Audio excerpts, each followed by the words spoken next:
General networking, network fundamentals, wireless networks.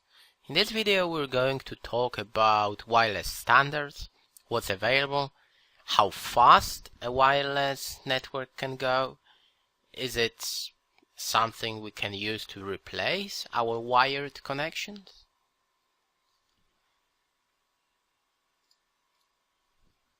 Wireless network. Wireless is amazing. It's great, it's flexible, it's something that we want to have at home, in our office, everywhere. I remember my first wireless device. It was amazing. I think it was in 1998 that I got my first wireless device. It was awesome. It was great. Here we are. It's 2014 now, and our wireless is, I don't know, 300-400 times faster than it was 15 years ago. More reliable, more secure. Still cannot replace our wired connections. Remember about that. If you want to connect to a wireless network, you need a wireless access point. You need something that will merge, will connect your wired device to a wireless, for instance, laptop. A lot of people ask, what if I want to, I have a big office or a big house and I need 2 or 3 access points? What's the easiest way? Access points can work in many different modes. I found this nice picture on the internet. The most popular, of course, is the access point mode. It means that your end devices can connect. A pretty popular one is bridge mode. If you want to bridge 2 wireless networks, not a very reliable solution, might be tricky. Repeater mode is something that will allow you to extend your wireless network. That's what you can see here, prepared by Linksys in this case. People ask, okay, what's the easiest way? When I connect to this wireless access point, there are a lot of questions. It's not reliable, it's slow. What's the easiest way? Well, the easiest way is, show you that. If this is, let's say, your office, here is one access point, and here is your second access point. The easiest way is to set up these access points with the same SSID, with the same password, with the same security option, let's say WPA2, the same here, the same SSID, the same password, the same security option. It's like, you can even copy the configuration and apply on that one. Make sure you change the IP address. This is your first access point, this is second access point, and then you have your router. This access point is connected with a wire, with a cable, and this one is connected with a cable as well. That's the idea. Now, you should make sure that they should overlap. Let's say this one can cover this area, and this one can cover that area. Make sure that they overlap here. Don't know, 15-20% should be enough. How can I check that? I'll show you some tools. Please make sure you watch troubleshooting LAN and wireless video. There will be some tools that will allow you to do that. Inside there is a tool that you can use for that. Or you can download an application on your phone. However, on a laptop it's more reliable. What you have to remember is that in 2.4 GHz we have 3 clear channels only, 1, 6 and 11 clear channels. I know when you go to your router or your access point, you can go for channels 7 and 9 and 3. We have only 3 clear channels. If you go for channel 1 here, make sure that you go for channel 11 or 6 here. Do not go for the same channel. It will cause a lot of interference. I know when I first saw that many years ago, I said, oh, it makes sense to put them on the same channel, right? Because it is like, you know, it didn't make sense to you. That's not true, really. In wireless, you should not use the same channels here. That's the easiest way to set up your topology. This is your router. If your router is 192.168.1.1, this access point, give it .2. This one, 192.168.1.3. That's it. The same SSID, the same password, the same security option. What's the problem? Well, it will not be... It's not going to be smooth if you move from one place to another. What we mean by that, it's not going to roam. Sometimes the connection can be dropped for a second or something like that. That's why, for instance, you can use a wireless controller that will allow you to roam, or you can extend, you can repeat your signal, but if you do that, you will not achieve the same speed in most cases.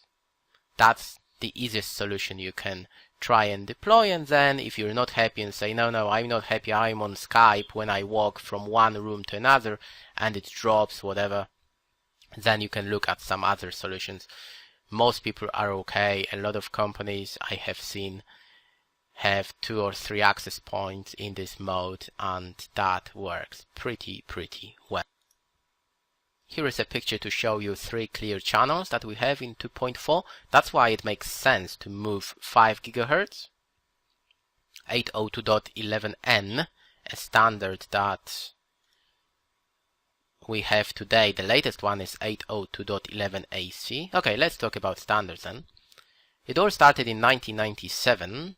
It is all described in the standard 802.11, and then they just add letters. And you can think, okay, why is it A, B, G? What happened to H? What happened to, you know, X or whatever? Well, sometimes, you know, they have an idea and they drop it or leave it and they move to the new draft, new project. The same applies to IPv4 and IPv6. There is IPv5, and you know, it could be IPv15. It doesn't matter. It's just a name. As you can see, we started 2 megabits per second. That's what we had many years ago. Today we are over here. Well, that is in theory that 802.11ac will allow you to achieve gigabit speeds. Let me show you a graph that I found. It's that one. 802.11n, most access points that people have today at home, that is 802.11n. They will give you between 50 and 80 megabits per second. More than enough to browse the internet, more than enough to stream HD video. That's all we really need. Of course, today it is 802.11ac, a standard that, well, I have seen a lot of new routers. Of course, it's, you know, it's, oh, I can have the fastest one, the best one. They're really expensive. They're really fast. Yeah, that is, first of all, do not trust what you see on the internet everywhere. Some companies and places, it's you know, well, yeah, I will not mention any names. That's all I have to say about that. Be very careful when you Google and see some reviews. Some of them are sponsored by a company. That's all I have to say about that. And then you take it back home and you get like 20% of the speed that you saw online and say, what's wrong with this thing? Well, there is nothing wrong. Someone just paid some money to make it happen. 802.11ac, as you can see, we can go at the moment around 300-400 megabits per second. And you know, you have to pay at least £200 for a good router that will support 802.11ac. You will not find a single device that has a built-in card for that. It means you have to upgrade all your devices. That is like 50-60 pounds for a USB card. For a laptop, maybe you can buy a card as well. A lot of money. You will spend 500-600 pounds to upgrade all your devices. Of course, your phone will not support it either. Think twice. Maybe it makes sense to wait 6-8 months and pay 80 pounds for a router like that.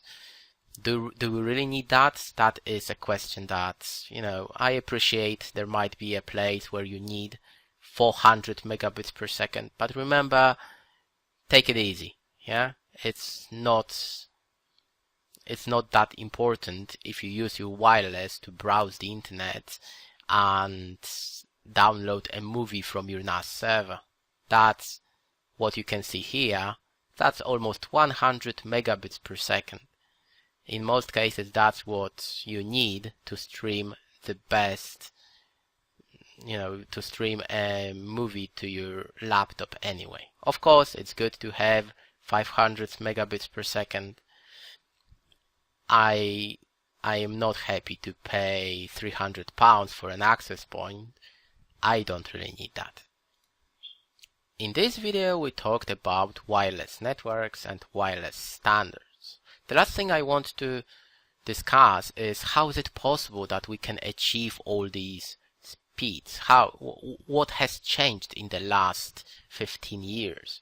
Well, of course they tweaked and changed a lot of things in wireless standards, but what they introduced a few years ago was MIMO or MIMO, M-I-M-O, multiple input, multiple output. It means that we can take advantage of multiple antennas and we can send and receive at the same time to improve our performance. And it is implemented in 802.11, WiMAX 4G. We can take advantage of that, and that's why you can see 400 megabits per second. Of course, there are more features that they implemented, especially in 802.11 AC. I encourage you to read about that if you're interested. Thank you very much.